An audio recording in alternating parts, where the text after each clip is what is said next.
Votre premier invité aujourd'hui dans la grande interview en direct sur Boursorama, c'est Pierre Moscovici, premier président de la Cour des comptes en partenariat avec l'Opinion. Bonjour. Bonjour. Merci d'être là avec nous pour vous interroger à mes côtés. Raphaël Legendre du quotidien L'Opinion. Bonjour Raphaël. Bonjour David, bonjour Pierre Moscovici. Alors vous avez remis hier donc au président de la République Emmanuel Macron un rapport sur la stratégie de sortie de crise de nos finances publiques ou des finances publiques. En creux, à vous écouter, il n'y a pas d'urgence à redresser la barre, puisque vous préconisez, j'ai bien compris, d'attendre 2023 pour commencer à faire des efforts. Donc c'est un sujet sérieux, mais il n'y a pas d'urgence. Il n'y a pas d'urgence temporelle, mais il y a une vraie nécessité. Le message de la Cour, c'est d'abord que cette crise, bien sûr, a été d'une très grande profondeur, qu'elle laisse des traces durables. À la fois sur notre économie, on a quand même perdu 2 points de PIB par rapport au scénario qui eût été celui de 2019. On a eu des déficits, 9 points 9,2 même en 2020, 9,5 cette année. La dette publique atteint 117%. Et tout ça, ça fait une situation qui est à prendre au sérieux. Alors, il n'y a pas d'urgence, il n'y a pas d'urgence. Ce qui est vrai, c'est que la dette française aujourd'hui est finançable. Pourquoi est-elle finançable? Pour 2 raisons. D'abord parce qu'on a une économie qui a quand même les reins solides. Les spreads ne décrochent pas. Il y a un crédit français certain. Il y a le BCE surtout. On voit aussi qu'on a une capacité à rebondir qui est forte. Toutes croissances qui sont maintenant très solides. Et puis, il y a la politique de la Banque Centrale Européenne. Et celle-là, on connaît ce qu'on dit la guidance, c'est-à-dire d'ici à 2023, elle doit rester dans une politique de taux bas. Après, on ne peut pas le garantir pour l'éternité. Et quand on a un stock de dette élevé, le jour où les taux d'intérêt, par hypothèse, viendraient à remonter, alors à ce moment-là, ça fait très mal en termes de charge de la dette. Ouais. Moralité, il faut d'abord, et ça c'est la priorité, c'est surtout ça la raison, 2021-2022, ça doit être consacré à la reprise. Remuscler l'économie française. On ne prend pas le risque de casser la reprise, c'est ça? Non, absolument. L'économie française a subi un choc. Elle doit retrouver son niveau de PIB d'avant-crise, disons, dans le cours de l'année 2022. Ça dépendra. Début 2022, vient de dire le gouverneur de la Banque de France, il y a quelques jours, en estimant que ça allait un peu mieux. Ça va un peu mieux, ça peut aller un peu plus vite que prévu, mais enfin, c'est dans le courant de l'année 2022, puis il faut tenir compte de la zone euro dans son ensemble. Donc disons que 2021-2022 doivent être consacrés d'abord à la musculation de l'économie française, à une stratégie de croissance que la Cour propose, et aussi à la sortie des mesures d'urgence dont nous proposons qu'elles se fassent progressivement, parce qu'il vaut mieux le faire honnêtement trop tard que trop tôt. La cohésion sociale, le tissu économique doivent être préservés. Mais une fois qu'on a retrouvé le niveau d'avant 2019, une fois que la croissance est remise sur des rails solides, alors il faut entrer dans une stratégie de consolidation des finances publiques qui passe, pour nous, clairement, par une maîtrise forte de la dépense publique, parce que c'est la meilleure façon pour réduire les déficits et pour contrôler, encore une fois, nos finances publiques. C'est là que vous divergez un peu avec Bruno Le Maire. Bruno Le Maire qui répète à l'envi depuis des mois, à chaque fois qu'on l'interroge sur le rétablissement des finances publiques, passera-t-il par l'impôt? Non, répond Bruno Le Maire, ce sera la croissance qui va nous permettre de réduire la dette et la croissance uniquement. Là, vous faites un petit pas de côté par rapport au discours de Bercy en insistant bien sur le fait qu'il faudra faire des économies. Et que la croissance ne suffira pas. Il y aurait 2 erreurs symétriques qu'il ne faut pas connaître.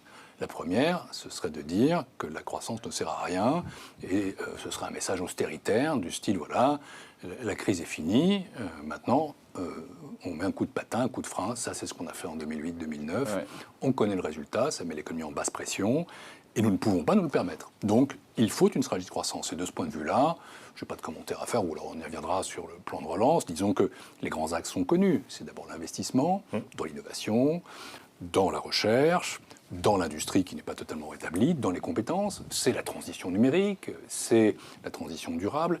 C'est aussi quelque chose qui est fondamental, parce qu'en France, disons qu'on est assez bon pour la réactivité, mais on est médiocre pour l'anticipation et pour la prévention des risques. Donc la résilience de l'économie doit être améliorée, et ça passe aussi par des réformes de l'État et du service public que nous proposons par ailleurs. Bon, donc ça c'est la croissance. Mais la deuxième erreur, ce serait de dire que la croissance suffit. Là, je ne me positionne pas par rapport à tel ou tel, mais à l'évidence, et ça la Cour le dit de manière très forte, non, on ne peut pas tout miser sur la croissance. Il faudra une stratégie de maîtrise de la dépense. Et de ce point de vue-là, il y a quand même de la sémantique, parce que quand le programme de stabilité de la France propose 0,7% de progression de la dépense... Quasiment jamais fait en France, 2 fois uniquement. Je crois que ça a été fait 2 fois en 30 ans. Ce serait un effort significatif. C'est donc que le gouvernement lui-même Bruno Le Maire et Olivier Dussopt n'ignorent pas qu'il faudra faire une maîtrise de la dépense. Nous ne disons pas de chiffres. Ça, c'est un débat que nous avons eu entre nous. Pour une raison simple, c'est parce que nous pensons que c'est trop tôt pour le dire. Autrement dit, ça dépend de la croissance. Je ne veux pas être technique, mais il y a un indicateur qu'on appelle la croissance potentielle, c'est-à-dire celle qui est indépendante de la conjoncture. 1,2, 1,3 en France à peu près. 1,2, 1,3 en France. Difficile à mesurer comme oui, mais quand même, si on a une stratégie de croissance qui fonctionne, une stratégie de relance qui permet de préparer l'économie du futur, alors on peut passer à 1,3, 1,4. 1,3, 1,4, c'est ce qu'on appelle un scénario de rattrapage. Oui. On pourrait à la limite avoir 1% ou 1,2%. Si en revanche la croissance potentielle reste scotchée et faible, à ce moment-là, on passe dans 0,6, 0,3. Et ça, je pense qu'il serait imprudent de le dire aujourd'hui, on serait démenti par les faits, ça ne sert à rien. C'est la raison pour laquelle la Cour, plutôt que de donner un chiffre, 0,6, 0,7, 1, 0,3, la Cour a décrit des scénarios. Ce qui est certain, c'est que quel que soit le scénario, si on veut passer en dessous de 117%, 120% d'ici à 2027, 2027 paraît raisonnable. Après, c'est trop tard, c'est trop long. C'est dire aussi ce que dit le programme de stabilité. Si on veut être donc c'est un quinquennat, c'est le programme d'un quinquennat. C'est le programme d'un quinquennat, et ce programme-là suppose une maîtrise de la dépense, donc il n'y a pas de contradiction de fond, si vous voulez. Quant aux impôts, on peut en dire un mot. Je suis là-dessus. Vous l'avez bien connu, vous êtes le ministre des Finances qui était celui du ras-le-bol fiscal. Je suis d'abord le ministre des Finances, je l'avoue, qui a dû augmenter les impôts de manière massive.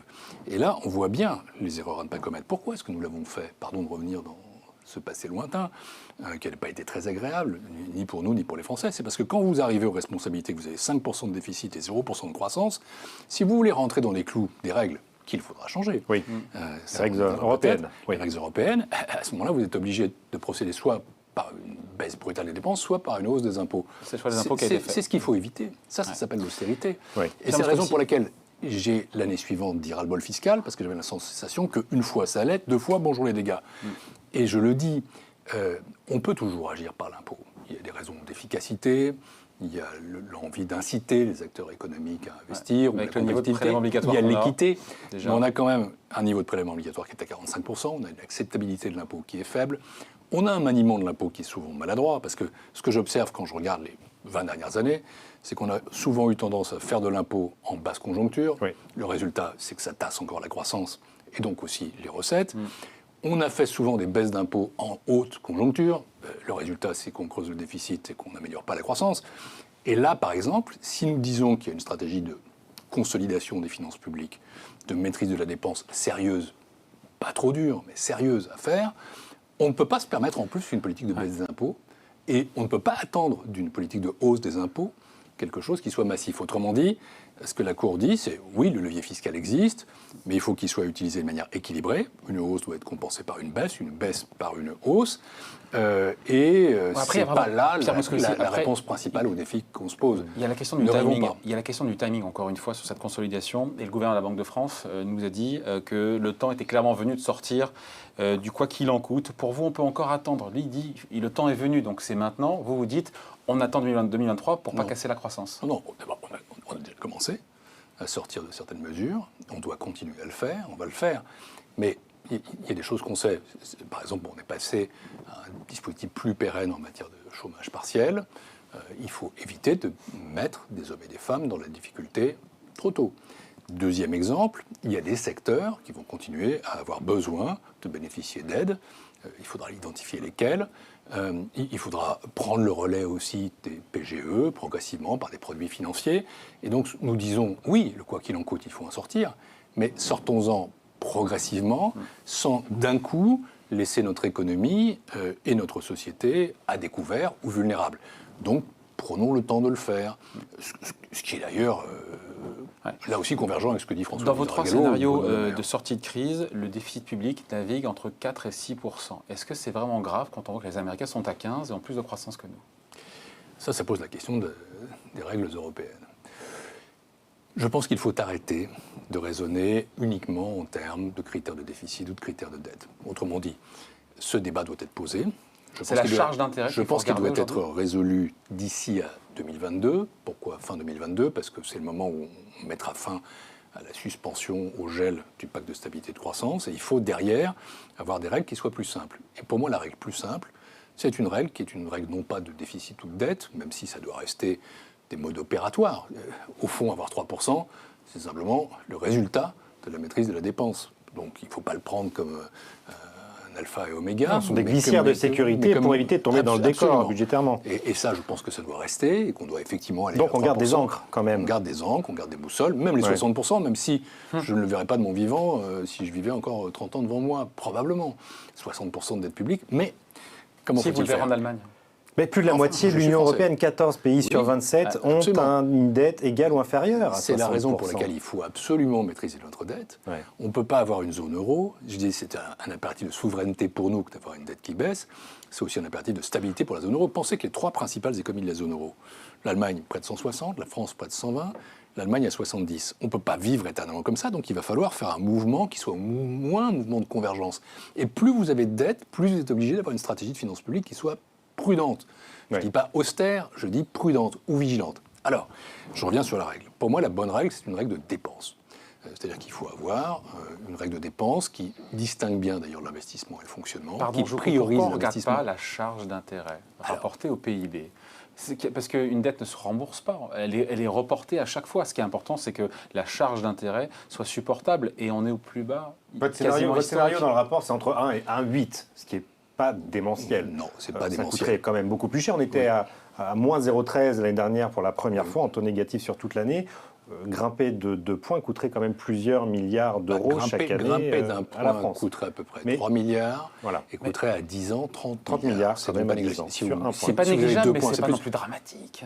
Quand on voit tous les tombereaux de milliards qui ont été dépensés là, pendant la crise. À un moment donné, se pose aussi la question de la qualité de la signature française, se pose la question du spread, se pose la question des réactions de marché et la confiance des marchés, vous le savez ici mieux que moi, c'est quelque chose de fragile. C'est-à-dire, ça met du temps à s'installer, ça peut basculer en peu de temps. C'est la raison pour laquelle il faut une trajectoire qui soit une trajectoire solide. Et de ce point de vue-là, je reviens sur les règles européennes, il faut que la règle de dépense soit faite un peu sur mesure. C'est-à-dire qu'elle tienne compte de la situation d'endettement des différents pays. Oui, ce que propose Olivier Blanchard notamment. Mais ce que propose Blanchard, qui n'est pas vraiment accepté au niveau européen, ça va être compliqué. Alors, non, parce que je ne veux pas être trop technique dans ce sujet qui me passionne, j'ai bien connu à la Commission européenne, mais lui propose des standards, c'est-à-dire uniquement des tendances appréciées par la Commission européenne sur une vision politique. Ça, je pense, ça ne marche pas. Il faut conserver les encres, comme vous dites, il faut conserver les règles. Mais il faut qu'à l'intérieur de ces règles, il y ait aussi du pilotage qui soit un peu plus fin et qui évite aussi la procyclicité, c'est-à-dire des mesures qui deviennent récessives quand l'économie va mal. Il faut quand même que ça encourage la croissance. Bref, il y a toute une série de travaux qui sont menés à la Commission européenne, il y a des travaux académiques en la matière. Mon message, c'est on ne va pas renoncer aux règles. Je pense que ce serait une erreur. On a toujours besoin d'une règle de finances publiques.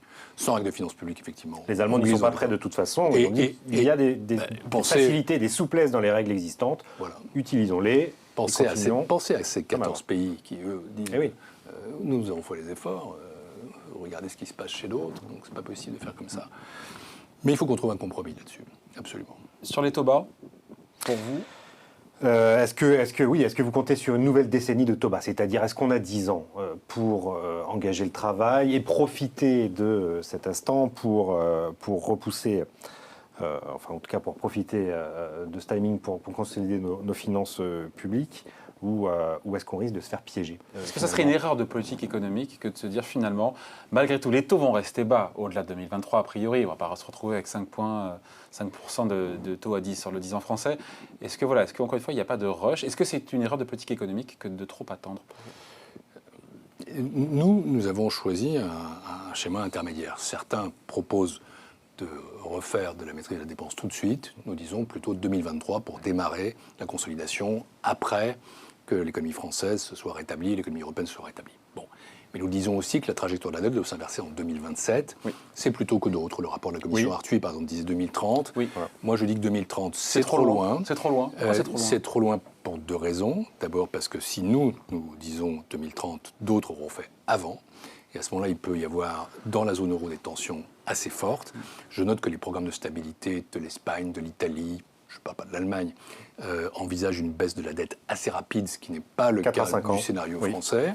Donc, je pense qu'on ne peut pas se permettre d'attendre. Et puis la deuxième chose, c'est qu'on ne peut pas savoir quand est la prochaine crise. Il faut qu'on récupère des marges de manœuvre. Le problème français, je pense que pendant la crise, la France a fait des choses comparables aux autres. Et que le quoi qu'il en coûte a été efficace, globalement. Même si maintenant, il faut remettre en place du contrôle pour éviter des fraudes sur un certain nombre de mesures. Bon, très bien. Mais notre point de départ était plus mauvais. C'est-à-dire que nous sommes entrés dans la crise avec une dette plus élevée. Donc nous sortons avec une dette élevée. Si advenait une prochaine crise, quelle que soit sa nature, nouvelle pandémie, crise politique, quelle marge aurions-nous ? Climat. Quelle marge aurions-nous ? Ouais. Et donc, par rapport à ça, on a besoin de retrouver des marges. C'est pour ça que 2027 me paraît pertinent. Enfin, il y a une dernière chose sur les taux, puisque vous avez évoqué la question. Il est probable que nous ayons une décennie de taux bas. Oui. Mais encore faut-il dire de quoi on parle. Parce que autour de nous, il y a la guidance de la Banque centrale européenne, il y a la menace de l'inflation, pas tant américaine que mondiale, il y a les risques de contagion, il y a les pressions qui peuvent arriver sur les prix, il y a les goulots d'étranglement sur le marché du travail qui, à un moment donné, peuvent créer aussi des tensions sur les salaires, et il y a les demandes salariales qui peuvent s'exprimer. Personne ne peut aujourd'hui vous garantir que nous n'aurons pas une vague d'inflation qui aura des effets en termes de politique monétaire. Et encore une fois... La Banque centrale nous dit que c'est transitoire. L'inflation est temporaire. L'inflation est probablement temporaire et la hausse des taux est anticipée et n'est pas à ce stade préoccupante. Mais encore une fois, quand on raisonne en termes de finances publiques, et quand on raisonne en termes de moyen terme par rapport à une dette, on se dit qu'il est quand même prudent de prévoir une situation dans laquelle éventuellement on doit réagir. Et vous savez, quand vous avez une dette à 120% ou une dette à 70%, le jour où arrive par accident ou par une série de manifestations diverses, une hausse des taux, alors pour le coup, l'impact sur la charge de la dette n'est pas du tout le même. Moi, j'ai vécu comme ministre des Finances, avec la charge de la dette, deuxième poste de crise de la zone euro. Eh ben, vous avez du mal. Hein. Vous avez du mal à préparer l'avenir, vous avez du mal à investir dans les services publics. Je suis un social-démocrate à l'origine, et moi, j'ai toujours appris que la dette était l'ennemi de la gauche, l'ennemi du service public, autant que l'ennemi de l'économie. Le jour où la charge de la dette étouffe le budget, vous n'avez plus de capacité d'investissement et plus de capacité à financer vos services publics. Il y a plus simple pour cet excès de dette. Certains vous diront, il n'y a qu'à demander à la BCE, qui a acheté des tombereaux de dette publique française, de les annuler dans ses comptes. La BCE dit niet, évidemment. Et pourquoi pas ? Vous êtes contre, vous imaginez vous aussi, mais pourquoi pas Je ne suis pas contre idéologiquement. Je trouve que c'est une illusion lyrique qui peut être séduisante. Mais prenons garde aux illusions qui se traduisent par de grands mensonges et à la fin par de très grandes déceptions. On n'annulera pas la dette. Ça n'est pas dans le mandat de la Banque centrale européenne. Et n'oubliez pas, encore une fois, la composition de la zone euro. Pourquoi voudriez-vous ? Moi, il y a une chose que j'ai appris dans la politique depuis longtemps, et surtout dans la politique européenne, c'est qu'il faut toujours se mettre à la place des autres. Nous disons, tout ça, c'est trop serré, il faut donner un petit peu de marge, etc. etc. Mais quand vous êtes allemand, ou quand vous êtes pire, un frugal, pourquoi est-ce que vous êtes frugal ? Vous vous dites, nous, on a fait des efforts considérables pour restaurer nos finances publiques. On est en dessous de 60% d'endettement. Ces efforts, ils ont été difficiles. La population les a supportés. Pourquoi est-ce que nous devrions être encore plus bénévolents avec d'autres qui n'ont pas fait ces efforts ? Et donc, ils se tournent vers nous et nous disent en anglais, do your homework. Faites votre travail chez vous. Et de ce point de vue-là, il ne faut pas se tromper. C'est pareil pour la Banque centrale européenne. Si cette question devait se poser un jour, d'abord, ce n'est pas dans le traité, ce n'est pas dans le mandat. Et en plus, ça ne rapporterait pas grand-chose non plus, parce que ce qu'on paye en intérêt, on le retouche en dividende de la Banque centrale européenne. Ça se reporterait ailleurs. Donc c'est la politique du saveur camembert. Et surtout, ça n'arrivera pas parce que le board de la Banque centrale européenne est fait de telle façon qu'il ne le voudra jamais. Donc, moi, je voudrais bien, on peut avoir ce discours académique, politique, etc. Ça n'est pas vrai. Ça n'est pas vrai. On peut mutualiser la dette, on peut travailler sur sa gestion, on peut travailler sur les maturités. Mais pas l'annuler. L'AFT le fait très bien. On ne l'annulera pas. Voilà. Et je suis très content qu'on la mutualise en partie. Je salue d'ailleurs l'emprunt qui a été très fructueux de l'Union européenne hier sur ces 20 milliards pour la première tranche. Et je suis très optimiste là-dessus. Et je vais même plus loin, puisqu'on a parlé tout à l'heure des règles. Je souhaite que le plan, le Next Generation EU, soit pérennisé. Le plan d'investissement européen. Voilà. Le fonds de relance, que ce soit pérennisé, qu'on aille un jour vers un vrai budget de l'Union européenne et de la zone euro. Je le souhaite depuis longtemps. Je continue de le souhaiter. Pierre Moscovici, pour aboutir à une baisse de la dette qui est souhaitée par la Cour en 2027, on était assez technique, en tout cas assez précis sur des chiffres, mais au-delà de ça, sur la philosophie, il faudra faire des efforts. On ne peut pas croire qu'on peut assainir nos comptes comme ça sans effort. J'aime pas le mot d'austérité, mais sans effort collectif. La maîtrise de la dépense, ça suppose un effort. D'ailleurs, la Cour va plus loin. C'est là que vous proposez différentes réformes à mettre en place, justement, pour réduire la dépense. J'ai parlé de la stratégie de croissance. Elle est première. Elle ne suffit pas. Donc, il faut une stratégie de maîtrise de la dépense. Et regardons ce qu'est notre dépense publique. Plus de 60% du PIB en 2020 en France. Absolument. Alors, ça va baisser, parce que c'est encore lié aux mesures. C'est pour ça que le PLF 2022 n'est peut-être pas le plus compliqué à faire, même s'il faut éviter, pour le coup, qu'il préempte trop sur les années 2003-2027. Il faudra, à mon avis, et à l'avis de la Cour, qu'après l'élection présidentielle de 2022, on ne peut pas faire de loi de programmation avant, on n'a pas la stabilité qu'il faut, et on n'a pas non plus la donne politique qui convient. Mais après l'élection présidentielle, il faudra une loi de programmation fortement contraignante, pas à moi de dire si elle doit être constitutionnelle ou pas, pour 5 ans, avec l'horizon, encore une fois, 2027 que nous donnons, avec des indications très précises sur la dépense publique. Et là, quand on regarde les choses, on s'aperçoit, on peut le regretter, mais c'est comme ça, qu'il y a un certain nombre de postes de dépenses publiques sur lesquels nous dépensons beaucoup plus que les autres, sans avoir une efficacité avérée à due concurrence du surplus de dépenses. Et nous les avons identifiés, ce sont les retraites, ce sont les dépenses en matière d'emploi, ce sont donc la réforme de l'assurance chômage, peut-être qui doit être mise en place normalement d'ici quelques mois. Peut-être pas la même, parce qu'il faut sans doute se concentrer sur le chômage de longue durée, sur les décrocheurs. Il y a aussi tout ce qui est la politique du logement. Il y a l'assurance maladie. Où l'on dépense 2 fois plus, vous indiquez dans le rapport, pour la politique du logement en France que la moyenne des autres pays européens. Et donc nous proposons non pas des mesures budgétaires, parce que nous ne sommes pas la direction du budget. Nous proposons un certain nombre de réformes, de réflexions pour permettre d'améliorer le dispositif, de le cibler, de le concentrer sur les publics qu'il doit toucher. Par exemple, le logement, ça doit être d'abord les plus défavorisés. La politique de l'emploi, ça doit être d'abord les chômeurs de longue durée et les jeunes décrocheurs qu'il faut ramener vers l'emploi. Et il y a la question des retraites, bien sûr. Sur la retraite, la Cour défend l'idée de l'augmentation, évidemment, du relèvement de l'âge légal de départ en retraite. Pour vous, on ne coupera pas à cette réforme des retraites. Après, quand on interroge les Français, 55%, en tout cas pour l'instant, ne souhaitent pas d'une réforme avant la présidentielle. C'est un sujet pour le présidentiel qui devrait être arbitré, tranché par les Français. On nous a demandé un rapport sur le moyen terme.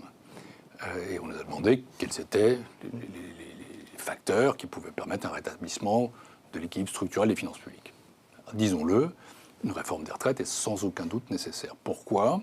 Pour des raisons qui d'ailleurs sont antérieures à la crise, on les connaît, c'est-à-dire que démographiquement, nous sommes dans une situation où il y avait 4 actifs pour un inactif dans les années 60, maintenant c'est 1 pour 1. Le niveau de vie des retraités est supérieur à mieux que les actifs. Ils vivent mieux que les actifs. Mais les Français n'en veulent pas pour l'instant. Attendez. C'est là où il faut convaincre aussi. Et donc, nous sommes des experts. Nous donnons des éléments de diagnostic et nous faisons des propositions. Ce n'est pas à nous de choisir. J'ai fait ça dans une autre vie.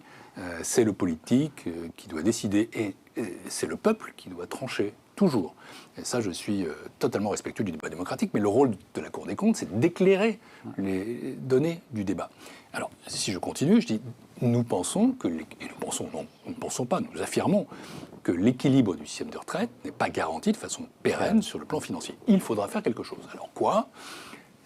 Nous ne disons pas quoi, nous ne disons pas quand, et nous ne disons pas comment.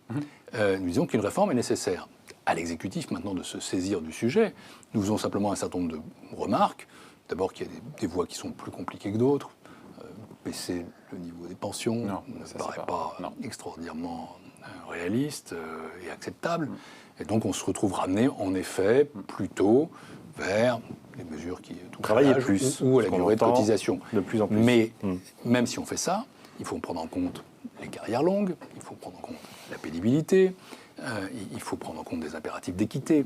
C'est pour ça que nous disons qu'une réforme des retraites doit être d'abord basée sur un diagnostic partagé. Le diagnostic, il existe, on peut le partager, sur une concertation. Même les réformes dites comme ça brutales, celles qui ont provoqué les mouvements, n'ont pas été des réformes sans concertation. Donc il faut quand même un minimum de dialogue. Et puis troisièmement, il faut sans doute qu'elle soit étalée dans le temps pour être acceptable, avec des amodiations. Il faut faire un tout petit peu de sur-mesure quand même. Ne prenons pas des mesures qui risqueraient d'affecter des publics qui sont dans une situation... Donc on laissera les Français trancher. C'est un sujet présidentiel, vous êtes d'accord ? C'est ce que disait d'ailleurs Laurent Berger de la CFDT. C'est ce que disait Laurent Berger. C'est pas à moi de trancher là-dessus. Le rapport laisse totalement la question ouverte. On nous a posé une question, nous avons donné notre réponse. Il faut une réforme. Après, le quand, le comment, c'est à l'exécutif de décider. Et puis, c'est aussi aux Français d'en débattre, bien sûr. Quand vous lui avez remis, vas-y. Non, mais là, c'est le côté réforme, donc c'est le côté dépenses, maîtriser la dépense. Vous dites aussi qu'il faudra soutenir la croissance. Baisser les dépenses, c'est aussi un peu abîmer la croissance du pays. Vous dites qu'en parallèle, il faut mettre une stratégie de croissance. Où est-ce qu'on met l'argent et comment on fait? Comment on fait différemment, peut-être, de ce qui a été fait jusqu'à présent? Alors, là-dessus, nous avons commencé par là. Et encore une fois, c'est l'investissement. Et il faut identifier les points sur lesquels nous sommes en faiblesse.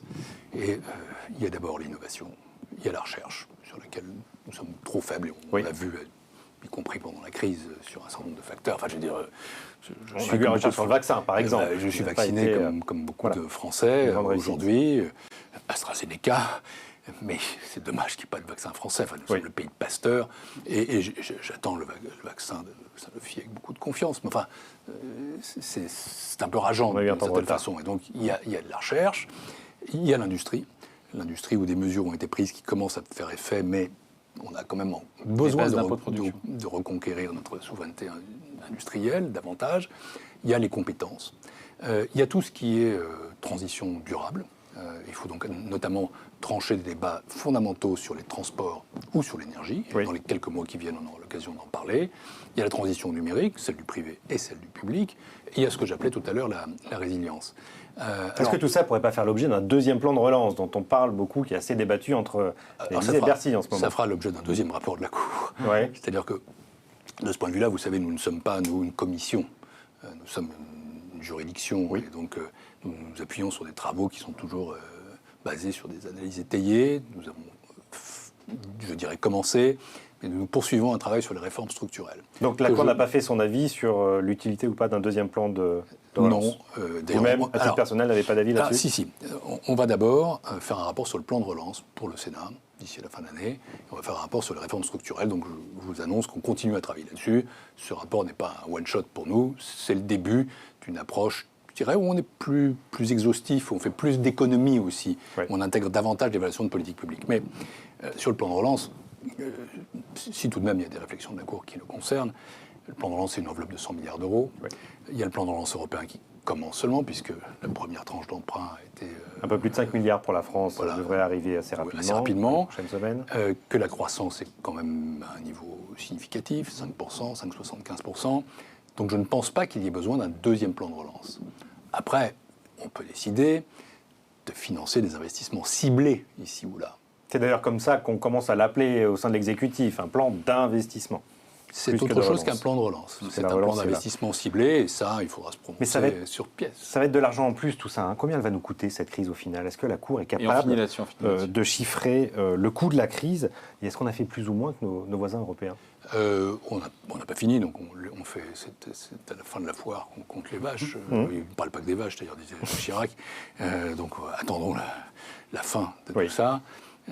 Disons simplement, pour répondre à votre autre question, sur laquelle on est plus étayé, c'est que je dirais qu'on a fait les choses de manière comparable aux autres. D'accord, donc ni trop ni trop peu. Des mesures type solidarité, PGE, chômage partiel. Au total, les mesures d'urgence, c'est à peu près la même jauge que nos partenaires, avec une assez grande efficacité. Et d'ailleurs, je le dis à tous ceux qui regardent de l'autre côté de l'Atlantique, en disant le plan Biden, c'est merveilleux. On va voir. Je pense que c'est formidable qu'il ait fait un plan de cette ampleur. Il faut éviter ce qu'on appelle l'overshooting, c'est-à-dire que ce soit trop élevé. Ça peut avoir des impacts, y compris sur nous, à moyen terme. Mais surtout, il y a une différence fondamentale. Et là, il y a quand même une preuve de la supériorité du modèle social européen et français par rapport au modèle social américain. C'est que s'ils font autant, il faudrait d'ailleurs consolider tous les plans européens et nationaux pour voir exactement ce que nous avons fait. S'ils font autant, c'est parce que les stabilisateurs automatiques sont très faibles. Et ils marchent mieux chez nous. Et de ce point de vue-là, je pense que le bon mot, c'est comparable. Oui, nous avons été dans la bonne moyenne d'une Europe qui a fait ce qu'elle devait face à cette crise. Évidemment, on peut avoir ici ou là des remarques, j'en ai fait sur la fraude. Il faut quand même que maintenant, c'est assez normal que quand vous êtes en crise, on ne va pas contrôler chaque euro qu'on donne à un demandeur d'emploi qui est en chômage partiel. Mais il est temps de sortir de ce quoi qu'il en coûte. Mais maintenant, quand on sort du quoi qu'il en coûte, les mesures plus durables qui vont s'installer pour encore quelques temps, un semestre, on verra, eh bien ces mesures-là, il faut quand même contrôler l'usage des fonds. Parce qu'il y a eu quand même une fraude assez significative. Dernière question. Quelques centaines de millions d'euros. Quand vous, on finit là-dessus, Pierre Moscovici, quand vous remettez ce rapport au président de la République, qu'est-ce qu'il vous dit? Il vous dit, j'ai conscience que va falloir, en même temps c'est le quinquennat d'après éventuellement s'il y en a un, de de consolider justement nos finances publiques Il m'a dit quelle était sa d'abord, réaction? je ne trahis jamais nos discussions, mais d'abord qu'il allait le lire, parce que s'il n'avait pas le journal, c'est une bonne nouvelle, mais je crois qu'il va le faire. Deuxièmement, sur ce que je lui en ai dit, je pense qu'il y avait quand même une assez large convergence de vues. Et maintenant, je pense que c'est un rapport qui est utile. Il a été fait pour. C'est-à-dire, il est là pour, encore une fois, éclairer le débat public. Moi, je jugerai simplement, je regarderai la façon dont on s'en sert. Et je pense que pour l'exécutif, c'est aussi une boussole, une mine, toute une série de ressources pour prendre des décisions et pour nourrir le débat public. C'est une ambition qui est déjà assez large. Et je dois dire que je suis assez fier de ce rapport parce que la Cour n'a pas l'habitude d'en faire des comme ça. C'est-à-dire de mélanger à la fois les finances publiques, c'est notre métier de base, mais aussi le raisonnement économique, l'évaluation de politique publique, et de le faire très vite, parce que nous l'avons fait en 4 mois, on aurait pu le faire encore plus vite s'il n'y avait pas eu un 3e confinement. Ça, c'est la Cour des comptes telle que je la conçois, c'est-à-dire une Cour des comptes qui est dans le tempo de la décision publique et qui est utile aux décideurs publics. Après, Emmanuel Macron, au gouvernement, et puis aux autres forces politiques aussi, parce que c'est dans le débat, c'est pour tout le monde, de se saisir de ce rapport, de le contester, de l'apprécier. Voilà, il aura joué son rôle. Il est là, et nous aussi. Merci en tout cas d'avoir été, vous aussi, d'avoir été avec nous. Pierre Moscovici, donc le premier président de la Cour des comptes, invité de la grande interview en direct sur Boursorama, en partenariat avec l'Opinion. Merci. Merci. Au revoir. Merci.